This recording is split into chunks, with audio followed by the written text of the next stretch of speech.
जय हिंद। तो आज हम लोग देखने वाले हैं इलेक्ट्रोमैग्नेटिक इंडक्शन, बोले तो ईएमआई, ठीक है, शॉर्ट फॉर्म में। बेसिकली यहाँ पर इस ईएमआई में हम लोगों को क्या क्या चीज पढ़ना है, तो फ्लेमिंग्स राइट हैंड रूल, ये वाला जो रूल है वो हम लोग पढ़ेंगे। ये वाला जो रूल था ना बाएं हाथ का, वो हम लोग पढ़ चुके हैं पिछले वाले लेक्चर में।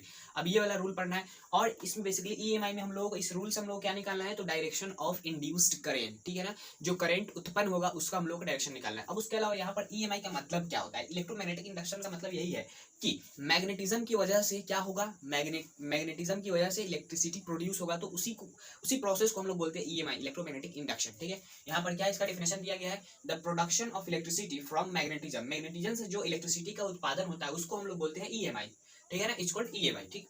अब ये जो फिनोमेना होता है ना, ये जो फिनोमेना सबसे पहला देखा गया किसके द्वारा, तो माइकल फ्राडे नाम के साइंटिस्ट के द्वारा, ठीक है। यहाँ पर वो लाइन लिखा गया है, this phenomena is first observe by a British scientist, British के साइंटिस्ट थे जिनका नाम माइकल फैराडे था, ठीक है। माइकल फैराडे इन 1831 में ये सबसे पहला ऑब्जर्व हुआ कि मैग्नेटिज्म और इलेक्ट्रिसिटी जो है ना, मैग्नेटिज्म की वजह से इलेक्ट्रिसिटी जनरेट हो सकता है, ठीक है। ये सबसे पहला ऑब्जर्व किया गया माइकल फैराडे के द्वारा। और ये जो माइकल फैराडे साइंटिस्ट थे ना, इसका जो है ना एजुकेशन जो है ना, वो यूनिफॉर्मल नहीं था, बोले तो उसको इंटरेस्ट था पढ़ना, उसके पास डिग्री उग्री ये सब कुछ नहीं था, मतलब वो क्या था, सिर्फ इंटरेस्ट के लिए पढ़ते थे और रिसर्च करे बहुत, मतलब फिजिक्स में वो बहुत इंटरेस्टेड थे, इसी की वजह से वो यहाँ पर रिसर्च तक पहुंच पाए।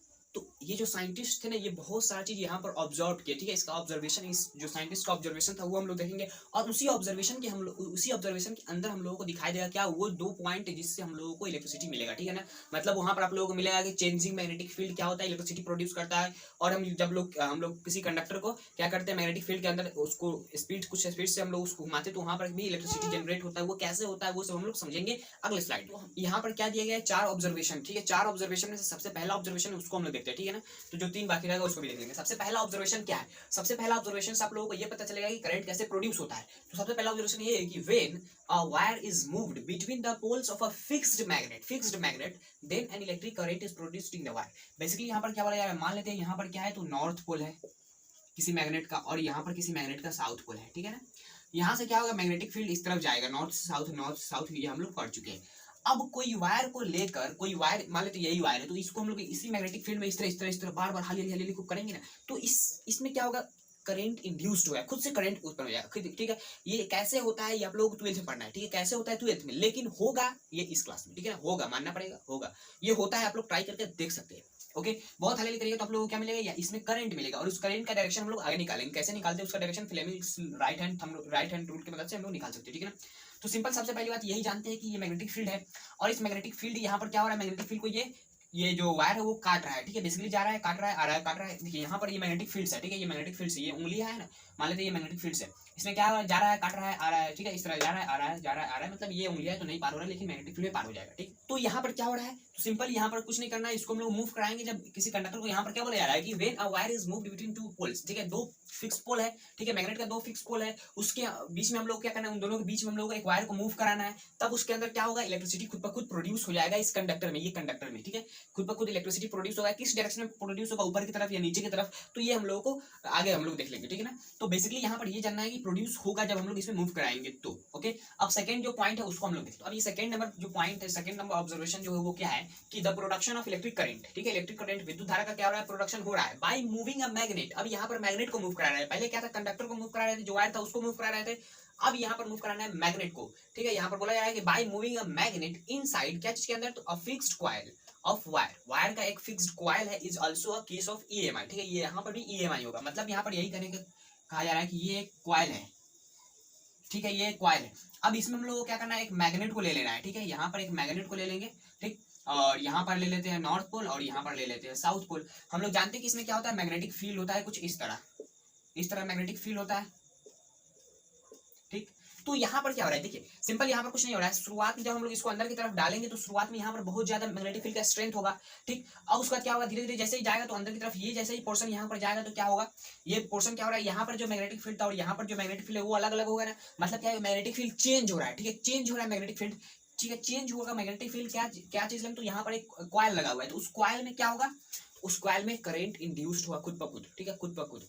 जब यहाँ पर हम लोग इसको वर्क करेंगे, बेसिकली यहाँ पर कुछ नहीं करना। देखिए यहाँ पर कंजर्वेशन ऑफ एनर्जी कैसे वैलिड है मैं आप लोग बताता हूँ। इसको तो हम लोग बिना हाथ से पकड़े इसको मूव नहीं करा सकते, ठीक। हम लोग को हाथ से पकड़ना पड़ेगा और हम लोग को इसको मूव कराने के लिए हम लोग को क्या करना पड़ेगा, तो हाथ को हम लोगों को डुलाना पड़ेगा। जब हम हाथ को डुलाएंगे तो क्या होगा, हम लोग का एनर्जी जाएगा कि नहीं, वो एनर्जी आखिर कहाँ जा रहा है, तो वो एनर्जी यहाँ पर इलेक्ट्रिसिटी को उत्पन्न करने में जा रहा है, इलेक्ट्रिसिटी की प्रोडक्शन में जा रहा है। हम लोग जब हाथ को हिला रहे हैं तो अब वहां पर टरबाइन से होता है, ठीक है, तो वहां पर अलग केस हो जाता है, लेकिन वहां पर भी एनर्जी, दूसरा कोई एनर्जी होता है ना, वो एनर्जी इलेक्ट्रिसिटी में तब्दील होता है, वहां पर आप लोग समझ में आ जाएगा, ठीक है। लेकिन यहाँ पर जो होता है हम लोगों का एनर्जी, जैसे हम लोग एक्सपेरिमेंट करते हैं, हम लोग एक्सपेरिमेंट करेंगे चेक करने के लिए, तो वहां पर एनर्जी आखिर कहाँ से आता है, खुद पर खुद इलेक्ट्रिसिटी कैसे जनरेट हो जाता है, तो हम लोगों का खुद का एनर्जी आता है जब हम लोग मैग्नेट को हिलाते हैं हाथ से तब। ओके, तो ये फर्स्ट केस हो गया। अब यहाँ पर बात ये है कि यहाँ से हम लोग जब सर्किट को कंप्लीट करेंगे, यहाँ पर एक गैल्वेनोमीटर लगाया जाता है, ठीक है। गैल्वेनोमीटर किसको बोलते हैं, जिसे गैल्वेनोमीटर होता है, ठीक है, गैल्वेनोमीटर। ये क्या होता है, तो ये होता है क्या करने के लिए, डिटेक्ट क्या चीज को, तो करंट को डिटेक्ट, ये क्या चीज डिटेक्ट करता है, तो करंट को डिटेक्ट करता है, ठीक है, डिटेक्ट करंट, मतलब इसमें थोड़ा भी करंट यदि बनेगा, हम लोग जब मैग्नेट को हिलाएंगे तो यहाँ पर एक क्या लगा रहता है, कांटा तिया लगा रहता है, ठीक है, यहाँ पर कुछ इस तरह सुई लगा रहता है, ये सुई क्या होता है, डिफ्लेक्ट करता है, ठीक है। ये एकदम सीधा हुआ तो एकदम कोई भी करंट नहीं है, थोड़ा भी इधर उधर हुआ तो इसमें करंट दौड़ने लगेगा, ठीक है, करंट है तभी ये उधर उधर डिफ्लेक्ट किया, ठीक है, इस तरह कुछ होता है, ये इस तरह उसमें डिफ्लेक्शन होगा, करंट होगा। तो सिंपल मान लेते हैं थोड़ी देर के लिए कि डायरेक्शन किस तरफ बना, तो इस तरफ करंट का डायरेक्शन बना, ठीक है, इस तरह जाएगा करंट, ठीक है। इस कॉइल में इस तरह करंट अभी बना, जब हम लोग मैग्नेट को इस तरह डाल रहे हैं, तब डालते वक्त जब मैग्नेट को नॉर्थ को हम लोग क्या कर रहे हैं, अंदर की तरफ मूव करा, इसका मोशन किस तरफ हो रहा है, इस तरफ मोशन हो रहा है, ठीक है, मोशन ऑफ मैग्नेट, ठीक है ना, मैग्नेट का मोशन अंदर की तरफ है। तो जैसे ही अंदर की तरफ डाल रहा है तो करंट का डायरेक्शन ये है, ठीक है, ये करंट का डायरेक्शन है। अब जब बाहर की तरफ इसको निकालेंगे ना, जब बाहर की तरफ इसको हम लोग निकालेंगे, इस डायरेक्शन को हम लोग क्या करेंगे, पलट देंगे, इस तरफ कर लेंगे मोशन को, तो यहाँ पर कुछ हम लोगों को ऑब्जर्व होगा, ये जो करंट का डायरेक्शन है ना, ये पलट जाएगा। कैसे पलटता है, तो सिंपल यहाँ पर था इस तरफ, तो अब यहाँ पर इस तरफ हो जाएगा, कुछ इस तरह हो जाएगा, ठीक है ना, तो ये कुछ इस तरह डायरेक्शन हो जाएगा, ठीक है। मतलब क्या है कि जैसे ही डालते हैं तो जो डायरेक्शन होता है, जैसे ही निकालते हैं तो उसका अपोजिट डायरेक्शन हो जाता है, ठीक है। डालने वक्त जो डायरेक्शन होता है ना, डालने वक्त, निकालने वक्त उसका अपोजिट डायरेक्शन हो जाता है, ये आप लोगों को याद रखना है। और कैसे ये सब डायरेक्शन निकलता है इंड्यूस्ड करंट का, तो इस केस में आप लोगों को आगे क्लास में सीखने को मिलेगा। और हम लोगों को क्लास 10 में बेसिकली सीखने को क्या है, तो कंडक्टर को जब हिलाएंगे तो क्या होगा, जब कंडक्टर का जिस तरफ मोशन होगा उसमें हम लोगों को डायरेक्शन निकाला जाता है इंड्यूस्ड करंट का, ठीक है, उसको हम लोग आगे सीखेंगे। तो ये हो गया ना, आई होप आप लोगों को ये सेकंड पॉइंट समझ में आ गया होगा कि जैसे ही हम देखिए यहाँ पर दो केस बनता है। सबसे पहली बात, यदि कंडक्टर को भी मैग्नेटिक फील्ड के अंदर हिलाएंगे, जब उसको मूव कराएंगे तो वहां पर भी इलेक्ट्रिसिटी जनरेट होगा। यदि कोई कंडक्टर है, सर्कुलर कंडक्टर, उसके अंदर हम लोग क्या करें, मैग्नेट को हिला रहे हैं, करंट क्या करते हैं, कंडक्टर को रुकाकर, कंडक्टर को फिक्स कर मैग्नेट को हिलाएंगे तभी भी करंट इंड्यूस होगा। यदि मैग्नेट को रुकाकर कंडक्टर को भी हिलाए तभी भी करंट इंड्यूस्ड होगा, ठीक है। दो केसेस है यहाँ पर, ओके। तो अब हम लोग थर्ड ऑब्जर्वेशन था उसको भी हम लोग देखते हैं। अब हम लोग देखते हैं third and fourth observation. Basically third observation बहुत सिंपल है कि नो करंट इज इंड्यूस्ड, कब करंट इंड्यूस नहीं होगा, when both are stationary relative to each other, ठीक है। तो जब क्या होगा, दोनों रुका हुआ होगा ना, दोनों रुका हुआ है एक दूसरे के रेस्पेक्ट में, मतलब ये रुका हुआ है और ये भी रुका हुआ है, जब ये देखेगा इसको तो ये भी रुका हुआ है, जब ये देखेगा इसको तो ये भी रुका हुआ है, तो क्या होगा, वहां पर कोई भी करंट इंड्यूस नहीं होगा। जब ये देखेगा कि ये चल रहा है तो करंट इंड्यूस होगा, या ये देखेगा कि ये चल रहा है तो करंट इंड्यूस्ड होगा, ठीक है ना। यदि दोनों एक दूसरे के, ये देखेगा उसको तो ये भी रुका हुआ है, वो भी देखेगा तो रुका हुआ है, मतलब वहां पर करंट नहीं इंड्यूस्ड होगा, ठीक है ना। तो जब दोनों रुका हुआ तो कोई भी करंट इंड्यूस नहीं होगा। अब फोर्थ नंबर क्या है कि the magnitude of current induced in the coil can be increased by, देखिए जो इंड्यूस्ड करंट होता है ना, उसका मैग्नीट्यूड जो होता है ना, उसको बढ़ाना घटाना क्या चीज पर डिपेंड करेगा, तो जो कॉइल का होता है ना, क्या तो by increasing number of turns in the coil, ठीक है। ये जो नंबर ऑफ टर्न्स था, बेसिकली ये जो टर्न्स था ना, यहाँ पर कितने नंबर ऑफ टर्न्स है, तो एक टर्न ये, एक टर्न ये, एक टर्न ये, एक टर्न ये, मतलब यहाँ पर 4 नंबर ऑफ टर्न है, ठीक है। तो एक एक एक एक, यहाँ पर 4 नंबर ऑफ टर्न्स है। जितने नंबर ऑफ टर्न्स रखेंगे उतने ही नंबर क्या मिलेगा, तो वहां पर करंट जो इंड्यूस्ड होगा वो ज्यादा से ज्यादा होगा, ठीक है ना, जितने नंबर ऑफ टर्न्स रहेगा, ठीक है। ये कैसे होता है तो इसके बारे में आप लोगों को क्लास 12 में पढ़ना है, लेकिन मैं आप लोगों को बता दूं कि जैसे ही हम लोग यहाँ से डालेंगे ना, तो बेसिकली देखिए करंट तभी भी इंड्यूस्ड होगा जब हम लोग एक सर्कुलर कॉइल लेंगे, ठीक है, सर्कुलर कॉइल लेंगे, ठीक।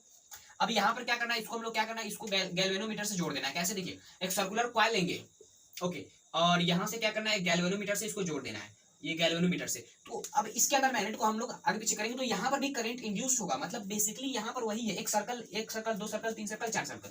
तो हम लोग जब यहाँ पर 4 सर्कल में डालेंगे और एक सर्कल में डालेंगे तो जितना करंट एक में होगा ना, वहां पर भी एक में ही होगा, और यहाँ पर दूसरे में उतना ही, मतलब इसमें 4 गुना होगा, और इसमें जितना होगा उसका 4 गुना यहाँ पर होगा। मतलब क्या है कि नंबर ऑफ टर्न जितने बढ़ाएंगे उतने करंट जो होगा वो बढ़ेगा, ठीक है ना। तो आइए आप लोग समझ में आ गया होगा सबसे पहला पॉइंट। अब सेकंड पॉइंट क्या है कि by increasing the strength of the magnet, देखिए जो मैग्नेट था ना, मैग्नेटिक फील्ड जो जनरेट करता है मैग्नेट, वो क्या होता है, उसका जो स्ट्रेंथ होता है ना, ताकत होता है ना उस पोल का, कि कितना मैग्नेटिक फील्ड वो निकाल सकता है। तो यदि वो ज्यादा ताकतवर है तो ज्यादा मैग्नेटिक फील्ड निकालेगा, ज्यादा मैग्नेटिक फील्ड निकालेगा तो यहाँ पर क्या होगा, असर ज्यादा पड़ेगा, तो यहाँ पर इंड्यूस जो करंट होगा ना वो ज्यादा से ज्यादा होगा, ठीक है ना। तो उसके स्ट्रेंथ पर भी डिपेंड करता है मैग्नेट की। तो अब हम लोग देखते हैं क्या थर्ड नंबर पॉइंट है, बेसिकली क्या है, by increasing speed of conductor और मैग्नेट। बेसिकली यहाँ पर क्या बोला जा रहा है कि मान लेते हैं ये मैग्नेट है, ठीक है, यहाँ पर इसको हम लोग इस तरह करेंगे, तो यहाँ पर जो मैग्नेट का स्पीड है ना उसको हम लोग जितने हलेली करेंगे ना उतने यहाँ पर करंट ज्यादा होगा, ठीक है। अब मान लेते हैं यहाँ पर जो नॉर्थ पोल था और यहाँ पर साउथ पोल, तो यहाँ पर बेसिकली क्या होगा, नॉर्थ से साउथ मैग्नेटिक फील्ड जाएगा, ठीक है, मैग्नेटिक फील्ड जाएगा, और इसमें हम लोग क्या करेंगे, कंडक्टर को क्या करेंगे, हलेली इसमें मूव करेंगे, जितने हलेली मूव करेंगे उतने ज्यादा इसमें करंट इंड्यूस होगा, ठीक है, स्पीड पर भी डिपेंड करता है। ये थर्ड पॉइंट हो गया, सेकंड थर्ड। ओके, तो आई होप आप लोगों को ये चारों ऑब्जर्वेशन समझ में आ गया।